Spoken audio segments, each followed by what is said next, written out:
بسم اللہ الرحمن الرحیم۔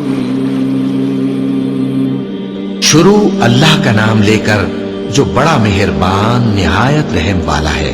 الف لام میم را۔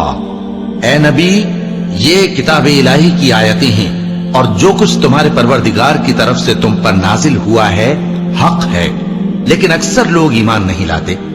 اللہ وہی تو ہے جس نے ستونوں کے بغیر آسمان جیسا کہ تم دیکھتے ہو اتنے اونچے بنائے، پھر عرش پر جلوہ افروز ہوا اور سورج اور چاند کو کام میں لگا دیا۔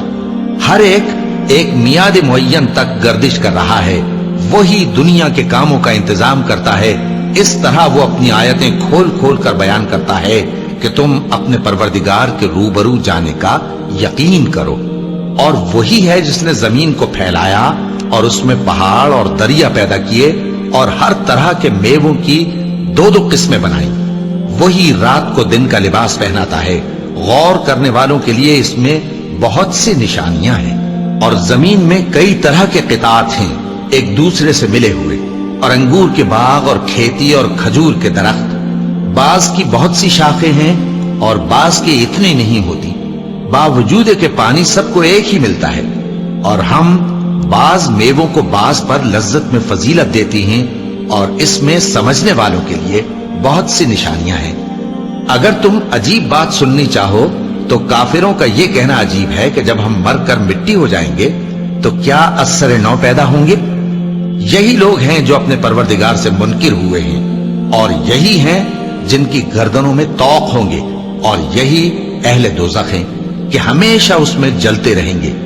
اور یہ لوگ بھلائی سے پہلے تم سے برائی جلدی سے مانگتے ہیں، یعنی طالب عذاب ہیں، حالانکہ ان سے پہلے عذاب واقع ہو چکے ہیں۔ اور تمہارا پروردگار لوگوں کو باوجود ان کی بے انصافیوں کے معاف کرنے والا ہے، اور بے شک تمہارا پروردگار سخت عذاب دینے والا ہے۔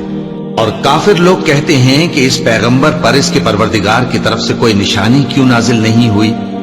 اے نبی، تم تو صرف خبردار کرنے والے ہو اور ہر ایک قوم کے لیے رہنما ہوا کرتا ہے۔ اللہ ہی اس بچے سے واقف ہے جو عورت کے پیٹ میں ہوتا ہے، اور وہی پیٹ کے سکڑنے اور بڑھنے سے بھی واقف ہے، اور ہر چیز کا اس کے ہاں ایک اندازہ مقرر ہے۔ وہ چھپی اور ظاہر چیزوں کا جاننے والا ہے، سب سے بزرگ ہے، عالی رتبہ ہے۔ کوئی تم میں سے چپکے سے بات کہے یا پکار کر، یا رات کو کہیں چھپ جائے یا دن کی روشنی میں کھلم کھلا چلے پھرے، اللہ کے نزدیک برابر ہے۔ اس کے آگے اور پیچھے اللہ کے چوکیدار ہیں جو اللہ کے حکم سے اس کی نگرانی کرتے ہیں۔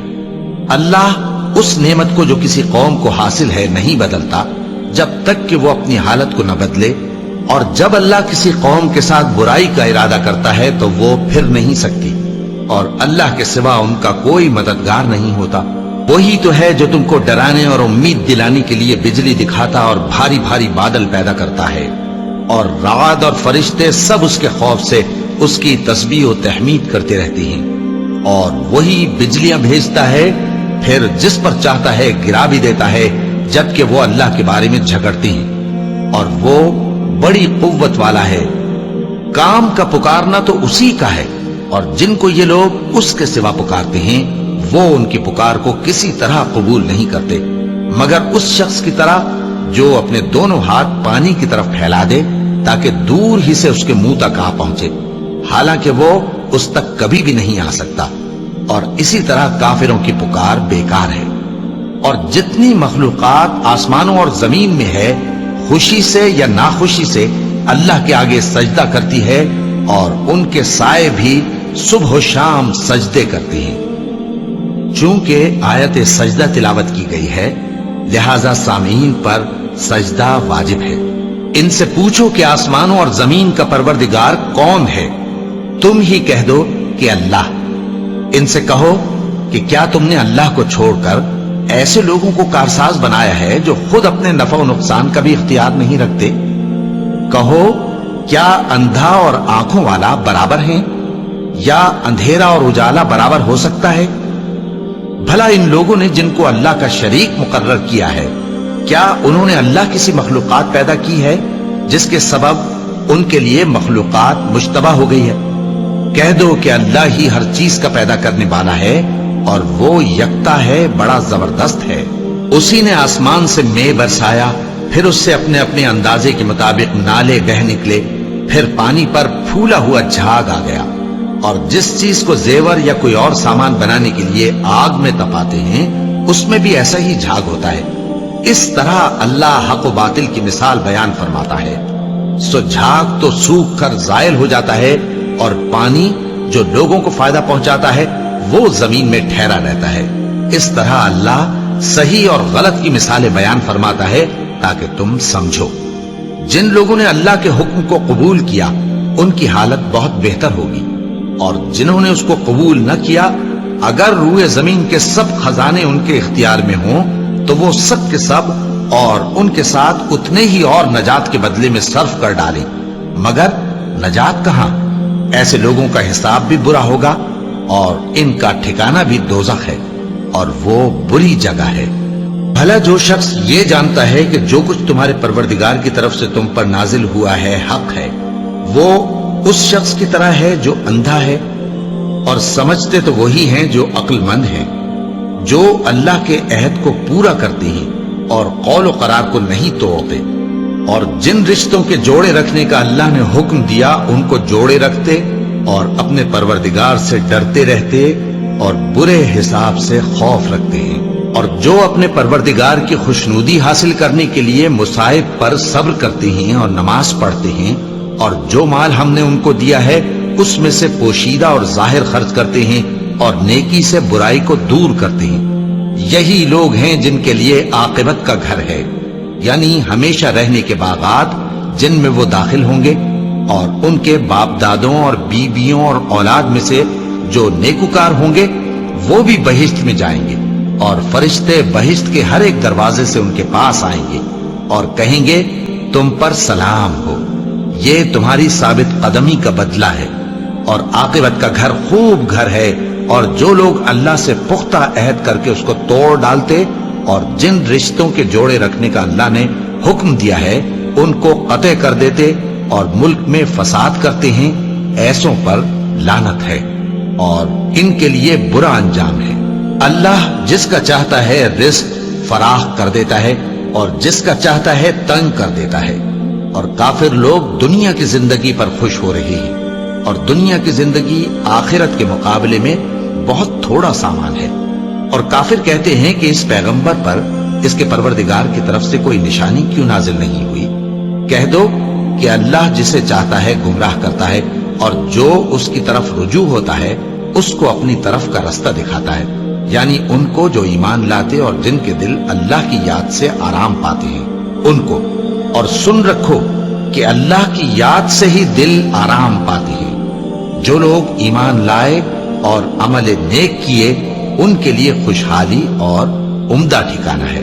جس طرح ہم پہلے پیغمبر بھیجتے رہے ہیں اسی طرح اے نبی ہم نے تم کو اس امت میں جس سے پہلے بہت سی امتیں گزر چکی ہیں بھیجا ہے، تاکہ تم ان کو وہ کتاب جو ہم نے تمہاری طرف بھیجی ہے پڑھ کر سنا دو۔ اور یہ لوگ رحمان کو نہیں مانتے۔ کہہ دو وہی تو میرا پروردگار ہے، اس کے سوا کوئی معبود نہیں، میں اسی پر بھروسہ رکھتا ہوں اور اسی کی طرف رجوع کرتا ہوں۔ اور اگر کوئی قرآن ایسا ہوتا کہ اس کی تاثیر سے پہاڑ چل پڑتے یا زمین پھٹ جاتی یا مردوں سے کلام کر سکتے تو کیا یہ لوگ ایمان لے آتے؟ بات یہ ہے کہ سب باتیں اللہ کے اختیار میں ہیں، تو کیا مومنوں کو اس سے اطمینان نہیں ہوا کہ اگر اللہ چاہتا تو سب لوگوں کو ہدایت کے رستے پر چلا دیتا؟ اور کافروں پر ہمیشہ ان کے اعمال کے بدلے آفت آتی رہے گی یا ان کے مکانات کے قریب نازل ہوتی رہے گی، یہاں تک کہ اللہ کا وعدہ آ پہنچے۔ بے شک اللہ وعدہ خلاف نہیں کرتا۔ اور تم سے پہلے بھی رسولوں کے ساتھ تمسخر ہوتے رہے ہیں، تو میں نے کافروں کو مہلت دی، پھر میں نے ان کو پکڑ لیا، سو دیکھ لو کہ میرا عذاب کیسا رہا۔ تو کیا وہ جو ہر شخص کے اعمال کا نگراں و نگہبان ہے وہ بتوں کی طرح بے علم و بے خبر ہو سکتا ہے؟ اور ان لوگوں نے اللہ کے شریک مقرر کر رکھے ہیں۔ ان سے کہو کہ ذرا ان کے نام تو لو۔ کیا تم اسے ایسی چیزیں بتاتے ہو جو روئے زمین پر ہیں اور اسے معلوم نہیں، یا تم لوگ محض سطحی بات کی تقلید کرتے ہو؟ اصل یہ ہے کہ کافروں کو ان کے فریب خوبصورت معلوم ہوتے ہیں اور وہ ہدایت کے رستے سے روک لیے گئے ہیں، اور جسے اللہ گمراہ رہنے دے اسے کوئی ہدایت کرنے والا نہیں۔ ان کو دنیا کی زندگی میں بھی عذاب ہے اور آخرت کا عذاب تو بہت ہی سخت ہے، اور ان کو اللہ کے عذاب سے کوئی بھی بچانے والا نہیں۔ جس جنت کا پرہیزگاروں سے وعدہ کیا گیا ہے اس کی شان یہ ہے کہ اس کے نیچے نہریں بہ رہی ہیں، اس کے پھل ہمیشہ باقی رہنے والے ہیں اور اس کے سائے بھی۔ یہ ان لوگوں کا انجام ہے جو متقی ہیں، اور کافروں کا انجام دوزخ ہے۔ اور جن لوگوں کو ہم نے کتاب دی ہے وہ اس کتاب سے جو تم پر نازل ہوئی ہے خوش ہوتے ہیں، اور بعض فرقے اس کی بعض باتیں نہیں بھی مانتے۔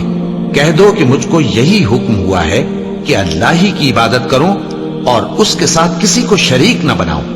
میں اسی کی طرف بلاتا ہوں اور اسی کی طرف مجھے لوٹنا ہے۔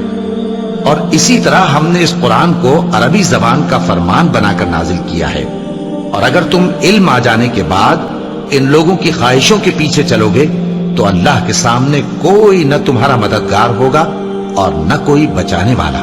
اور اے نبی، ہم نے تم سے پہلے بھی پیغمبر بھیجے تھے اور ان کو بیویاں اور اولاد بھی دی تھی، اور کسی پیغمبر کے اختیار کی بات نہ تھی کہ اللہ کے حکم کے بغیر کوئی نشانی لے آتا۔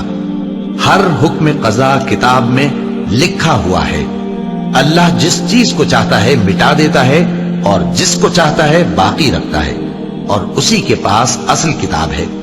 اور اگر ہم کوئی عذاب جس کا ان لوگوں سے وعدہ کرتے ہیں تمہیں دکھائیں، یعنی تمہارے روبرو ان پر نازل کریں، یا تمہاری مدت حیات پوری کر دیں یعنی تمہارے انتقال کے بعد عذاب بھیجیں، تو تمہارا کام ہمارے احکام کا پہنچا دینا ہے اور ہمارا کام حساب لینا ہے۔ کیا انہوں نے نہیں دیکھا کہ ہم زمین کو اس کے کناروں سے گھٹاتے چلے آ رہے ہیں، اور اللہ جیسا چاہتا ہے حکم کرتا ہے، کوئی اس کے حکم کا رد کرنے والا نہیں، اور وہ جلد حساب لینے والا ہے۔ جو لوگ ان سے پہلے تھے وہ بھی بہتیری تدبیریں کرتے رہے ہیں، سو تدبیر تو سب اللہ ہی کی ہوتی ہے۔ ہر شخص جو کچھ کر رہا ہے اللہ اسے جانتا ہے، اور کافر جلد معلوم کر لیں گے کہ آخرت میں اچھا انجام کس کے لیے ہوتا ہے۔ اور کافر لوگ کہتے ہیں کہ تم پیغمبر نہیں ہو۔ کہہ دو کہ میرے اور تمہارے درمیان اللہ اور وہ شخص جس کے پاس کتاب آسمانی کا علم ہے بطور گواہ کافی ہے۔